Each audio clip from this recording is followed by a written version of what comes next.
निर्दय राजकुमार भाग 8। एलेक्स को डेविस की दी हुई शक्ति का एहसास हो रहा था। वह खुश थी कि कोई भी उसे अब जादू से नियंत्रित नहीं कर पाएगा। यह शक्ति उससे कोई भी छीन नहीं सकता था। रात को खाना खाते समय रोथ एलेक्स से कहता है, तुमने अच्छा प्रदर्शन किया। वह सोचती है कि रोथ तो वहाँ से उठकर चला गया था और उसे ये भी नहीं पता कि उसने कितना देखा था। तो वह कहती है, क्या आपका इरादा बदल गया है? रोथ खाते खाते रुक जाता है और कहता है, तुम्हारा मतलब सैनिक की नौकरी? तो वह कहती है, हाँ। फिर वह कहता है, नया राजा बनने दो, फिर हम तुम्हारे भविष्य के बारे में सोचेंगे। यह सुनकर एलेक्स के चेहरे पर एक गुप्त मुस्कान आ जाती है और वह कहती है, जैसी आपकी मर्जी। एलेक्स ध्यान देती है कि एलिन अब भी उसे अनदेखा कर रही है, तो वह कमरे की तरफ जाते हुए उससे कहती है, देखो मैंने वह करने की कोशिश की जो तुम चाहती थी, लेकिन मैं नहीं कर सकी और मैं नहीं चाहती कि तुम इसके लिए मुझसे नफरत करो। आखिर यह मेरी ज़िंदगी है। तो एलिन कहती है, बर्बाद करने के लिए? इस पर एलेक्स कहती है, हाँ। वह एलिन को राजकुमार डेविस के बारे में नहीं बता सकती, लेकिन अगर बता भी दे तो भी उसे यकीन नहीं है कि उससे कोई मदद मिलेगी और हो सकता है कि वह इस बात को स्वीकार ही न करे। एलेक्स कहती है, हमारा जीवन ही हमारे पास एकमात्र वास्तविक चीज़ है, इसकी हिफाजत करना आवश्यक है। इस पर एलिन आंखें घुमाते हुए तेज आवाज़ में कहती है, सुनने में यह बात बहुत अच्छी लग रही है। क्या तुमने इसे खुद बनाया है? तो एलेक्स पूछती है, आखिर तुम्हारी परेशानी क्या है? वह अपना सिर हिलाती है, कुछ नहीं कुछ नहीं। शायद यह अच्छा रहेगा कि मैं उस तरह सोचूं जिस तरह तुम सोचती हो। कोई बात नहीं एलेक्स, तुमने बिल्कुल सही किया। तो एलेक्स असमंजस में डूबते हुए कहती है, धन्यवाद। एलेक्स लूसीफर द्वारा कही गई बात के बारे में आश्चर्यचकित होती है, लेकिन वह उससे यह बात कहकर उसे बुरा महसूस नहीं करवाना चाहती थी। वह एलिन से पूछती है, तो क्या तुम्हें अभी तक प्यार हुआ? इस पर वह उसकी तरफ अजीब तरह से देखते हुए कहती है, मैं कल तुम्हारे साथ स्कूल नहीं जाऊंगी। यह तुम्हारी ज़िंदगी है, जो चाहे करो। दूसरे दिन एलेक्स आरामदायक काली लंबी पोशाक पहनकर स्कूल पहुंचती है। जमीन पर हवा से गिरे सेब बिखरे पड़े हुए हैं और उनकी सुनहरी खुशबू हवा में उड़ रही है। वह राजकुमार डेविस के राज्याभिषेक की कल्पना करते हुए सोचती है कि लूसीफर को एक अंधेरे कमरे में फेंक दिया गया है और वह मुस्कुराते हुए जैक के साथ नृत्य कर रही है। खगोलीय अध्ययन के लिए अंधेरा होने पर सभी को टूटते तारे गिनने का काम दिया जाता है, जो नीरस लेकिन आरामदायक होता है। एक नकारात्मक पक्ष यह है कि एलेक्स के लिए अंधेरे में संख्याओं को नोट करना कठिन है। इसके लिए वह अतिरिक्त मोमबत्ती अपने साथ रखती है। सभी विद्यार्थी तारों का अध्ययन करने के लिए पीठ के बल जमीन पर लेट जाते हैं। तभी अध्यापक कहते हैं, असामान्य खगोलीय घटनाएं अक्सर महत्वपूर्ण राजनीतिक परिवर्तनों की पूर्व सूचना देती हैं, इसलिए क्षितिज पर नए राजा के लिए दिए गए संकेतों को ध्यान से देखना महत्वपूर्ण है।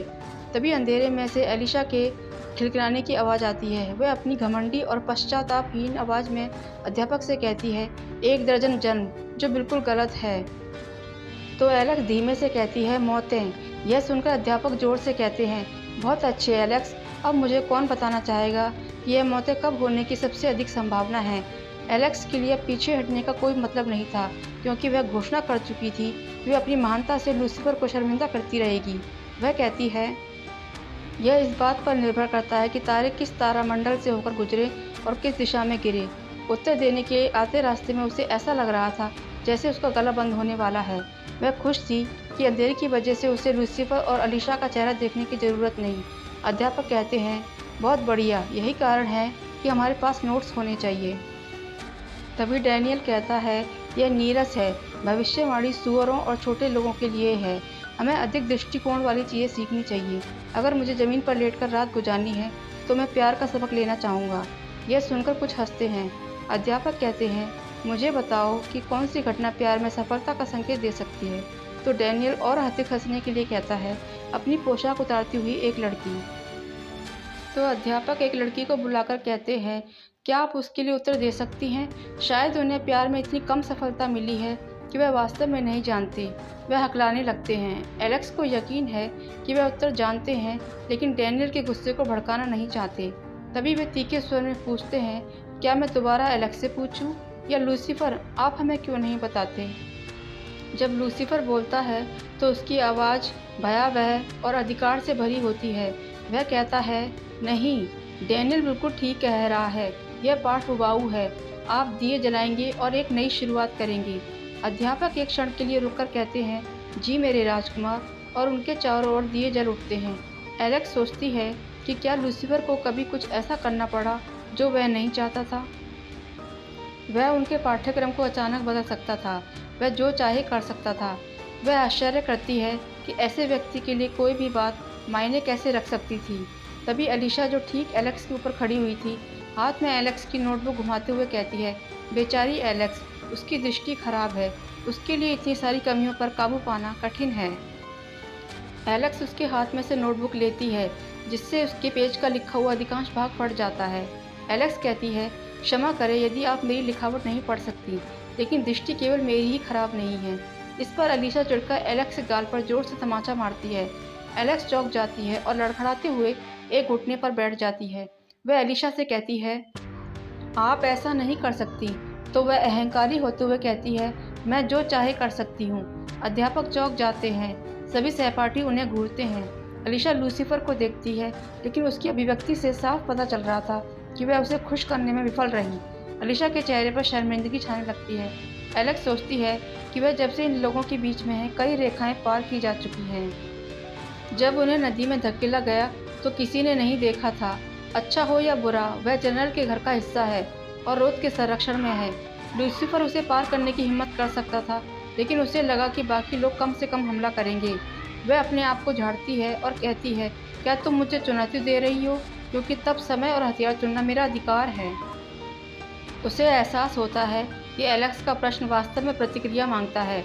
एलेक्स लूसीफर को अपनी तरफ आते हुए देखती है कि तभी दूसरी ओर से डैनियल उसके कंधे पर हाथ रखता है। वह उससे एक कदम दूर होती है कि तभी वह एक सेब का बड़ा सा टुकड़ा जबरदस्ती उसके मुंह में ठूंस देता है। एक विचित्र फल जो इंसान को भ्रमित कर देता है। वे इसके स्वाद को दोबारा लेने के लिए खुद को भूखा रखते हैं। यह उन्हें मादक और मूर्खतापूर्ण आनंद देता है। डेविस की दी हुई शक्ति उसे जादू से किसी के भी नियंत्रण में होने से बचा सकती थी, लेकिन यह भयानक फल किसी भी इंसान को उसके खुद के ही नियंत्रण से बाहर कर देता है। वह जल्दी से थूकती है, लेकिन उसे एहसास हो रहा था कि फल का असर होना शुरू हो चुका है। वह नमक लेने के लिए अपनी टोकरी की तरफ जाती है। अलीशा समझ जाती है कि नमक उसे होश में लाने में मदद करेगा, इसलिए वह टोकरी उसके हाथ से छीन लेती है।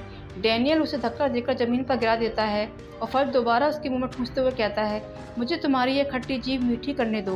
वह जिज्ञासा से उसे देखता है कि आगे क्या होता है। एलेक्स की आंखें खुली थीं और वह मुश्किल से सांस ले पा रही थी। उसकी आंखों के आगे अंधेरा छा रहा था। वह घुट-घुट कर मर रही थी और सबसे बुरी बात यह थी कि फल की वजह से उसे डर की जगह खुशी महसूस हो रही थी। तभी कोई कहता है, कुछ करो। मदोशी में होने के कारण वह समझ नहीं पाती यह किसकी आवाज़ है। डैनियल को वहाँ से हटा दिया जाता है। लूसीफर वहाँ मंडराता दिखाई देता है। एलेक्स के चेहरे से आंसू और थूक बह रहे थे, लेकिन वह बस इतना ही कर सकती थी कि उस फल को थूक दे। उसे नहीं पता कि वह क्यों रो रही थी। लूसीफर कहता है, बहुत हो गया। उसके चेहरे पर एक अजीब जंगली अभिव्यक्ति थी। इस पर डैनियल विद्रोह करते हुए कहता है, मज़ा खराब करोगे क्या? तो लूसीफर कहता है, तुम्हें क्या हो गया है डैनियल? अगर यह मर जाती है तो तुम्हारी छोटी सी शरारत शुरू होने से पहले ही ख़त्म हो जाएगी। एलेक्स हंसते हुए कहती है, मैं मरने वाली नहीं हूँ। अध्यापक कहते हैं, राजकुमार लूसीफर, उसे घर ले जाना चाहिए। तभी अलीशा एलेक्स के गाल पर हाथ लगाते हुए कहती है, ओहो, यह घर नहीं जाना चाहती है ना सुंदर चीज़। एलेक्स लहराते हुए हंसकर कहती है, मैं यहीं रहना चाहूँगी क्योंकि यहाँ अद्भुत है। उसे सब कुछ अच्छा लग रहा था, यहाँ तक कि लूसीफर भी। यह मूर्खतापूर्ण था। वह लूसीफर को चौड़ी प्रसन्न मुस्कान देती है, हालांकि वह बदले में मुस्कुराता नहीं है। उसने दोनों हाथों की मुट्ठी बनाई हुई है। कुछ लड़कियां हंसती हैं तो एलेक्स भी उन्हें देखकर हंसने लगती है।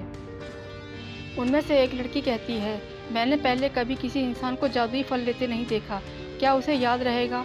तभी जैक कहता है, क्या कोई उसे ऐसा करने के लिए मंत्रमुग्ध कर सकता है? वह लूसीफर की तरह गुस्से में नहीं दिखता। एक लड़की कहती है, अगर हम उससे शर्मनाक बातें पूछें तो क्या वह जवाब देगी? अलीशा कहती है, अरे दोस्तों के बीच में शर्म कैसी?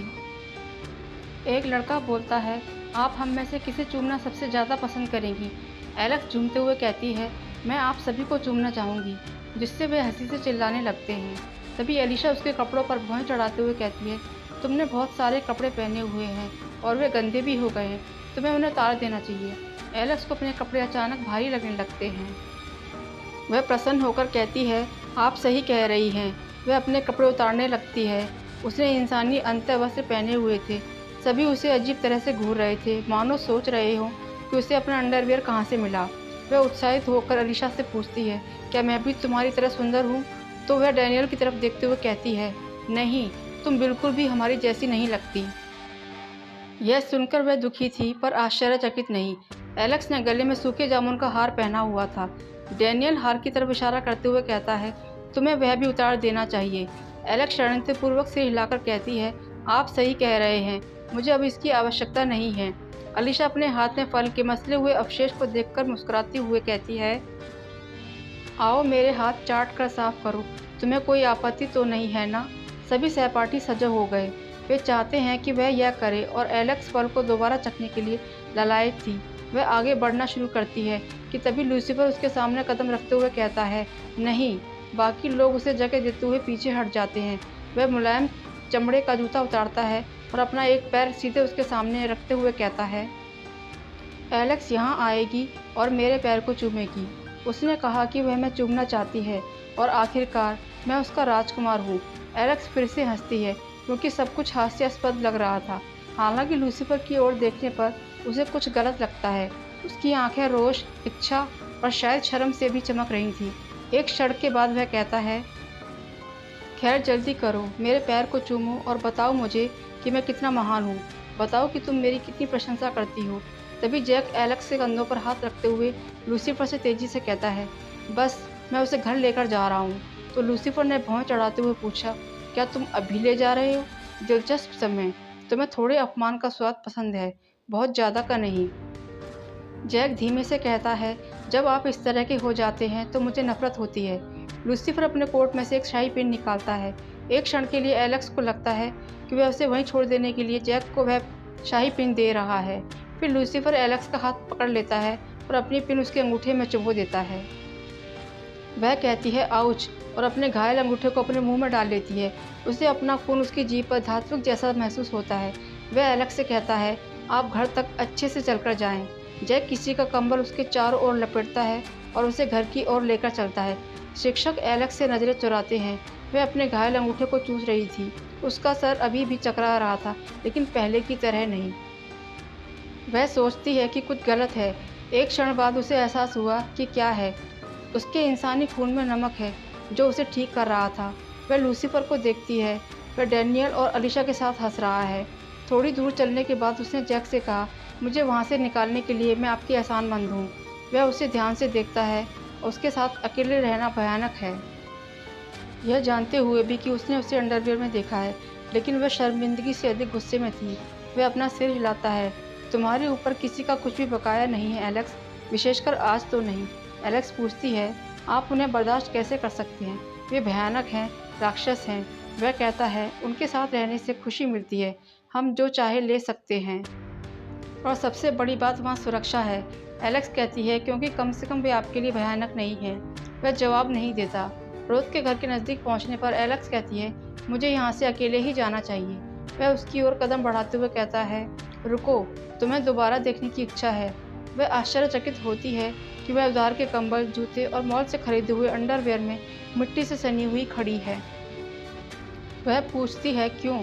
उसकी निगाहों में एक तीव्रता थी जो गंदगी के बावजूद उसे सीधा खड़े होने की हिम्मत दे रही थी। वह उसे ऐसे देख रहा था मानो वह पूरी तरह से कुछ और ही देख रहा हो। फिर वह कहता है, क्योंकि तुम एक ऐसी कहानी हो जो अभी तक नहीं हुई है, क्योंकि मैं देखना चाहता हूँ कि तुम क्या करोगी। मैं कहानी के अनावरण का हिस्सा बनना चाहता हूँ। एलेक्स को यकीन नहीं है यह तारीफ है या नहीं। वह उसके घायल अंगूठे वाले हाथ को उठाता है और कल तक कहकर उसकी उंगलियों के सिरों को चूमता है। वह घर पहुंचती है। रोथ बार बार पूछता है, मुझे बताओ यह किसने किया, पर वह कुछ नहीं बताती। वह इधर उधर घूमता है और विस्तार से समझाता है कि वह कैसे उन परियों को ढूंढेगा जो उसके लिए जिम्मेदार हैं और उन्हें चीर कर रख देगा।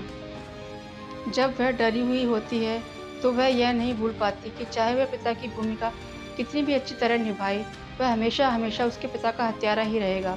भले ही वह उसके लिए चिंतित है, लेकिन प्रतिक्रिया के रूप में डैनियल और अलीशा का सिर काटना बुरी राजनीति है। लूसीफर को ठेस पहुंचाना देशद्रोह के समान है। इसलिए अंत में इसे ख़त्म करने के लिए वह कहती है, मैंने इसे स्वयं किया। मैंने फल देखा, अच्छा लगा और मैंने खा लिया। तो रिया कहती है, तुम इतनी बेवकूफ़ कैसे हो सकती हो? तुम अच्छे से जानती थी, फिर भी। एलेक्स कहती है, मैं मज़ा करना चाहती थी। तो वह कहती है, इस तरह से? तभी रोज चिल्लाता है और वे दोनों चुप हो जाती हैं। वह एलेक्स को संदेहजनक नज़रों से देखता है और कहता है, जब मुझे पता चलेगा कि तुम किसे बचा रही हो तो उन्हें अफसोस होगा कि वह कभी जिंदा भी थे। वह रोज से कहती है, मुझे सिखाओ, अधिक रणनीति, अधिक तलवारबाजी, वह सब कुछ सिखाओ जो आप जानते हैं। रोज प्रभावित होता है और वह कहता है, बहुत अच्छा। रात का खाना खाकर वह सोने के लिए जाती है। एलिन के कमरे के सामने से गुजरती है। उसके अंदर का एक हिस्सा उसके पास जाकर रोना चाहता था, क्योंकि उसे यकीन है कि वह उससे बात नहीं करेगी। वह अपने कमरे में चली जाती है और नहा धोकर रात की शाही पोशाक पहनती है और हवा के लिए कमरे की खिड़कियां खोलती है। तभी एक पक्षी खिड़की पर बैठते हुए कहता है, कल हिस्टोरिकल हाउस जाओ, हमारे लिए कोई ऐसा रहस्य ढूंढो जो राजा को पसंद ना हो। देशद्रोह ढूंढो, राजकुमार डेविस का आदेश है। हिस्टोरिकल हाउस ब्रायन और लूसीफर का घर है और एलेक्स को कल डेविस के लिए गुप्तचर के रूप में छिपकर वहां जाना है।